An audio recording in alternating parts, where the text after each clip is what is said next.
BSNL आनिला सबुठारु सस्ता plan. Airtel, जियो, Vodafone idea को भी पछरे पकाइदेला बीएसएनएल।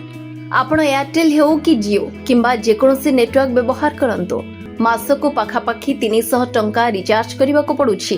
हेले बीएसएनएल जो प्लान आनिछि आपण जानिले आश्चर्य होइजिबे। बीएसएनएल ले मासको मात्र 100 टंका खर्च कले रहिबो मास सारा वैलिडिटी। एमिति कि 3GB डाटा भी मिलिबो। एही प्लान एबे अन्य नेटवर्क गुड़िकर मुंड बिंधार कारण पलटिछि।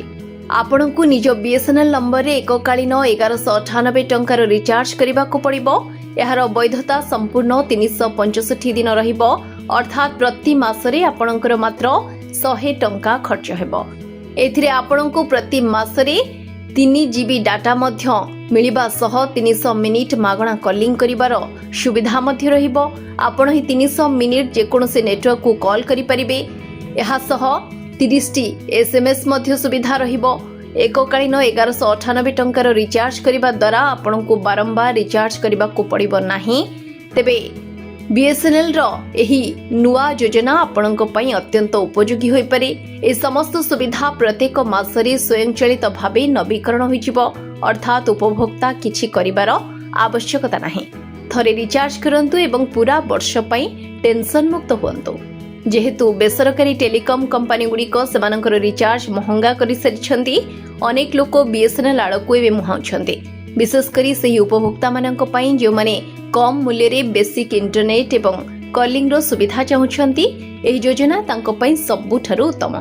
जदियो बीएसएनएल एहार नेटवर्क को शीघ्र अपग्रेड करूछि, एहार 4G किंबा 5G सेवा एपर्यंत केतेक स्थान रे संपूर्ण भाबे आरंभ होई नाही।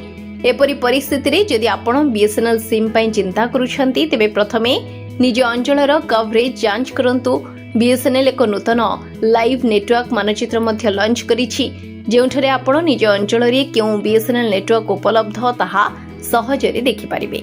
आपणक अंचल रे नेटवर्क केते शक्तिशाली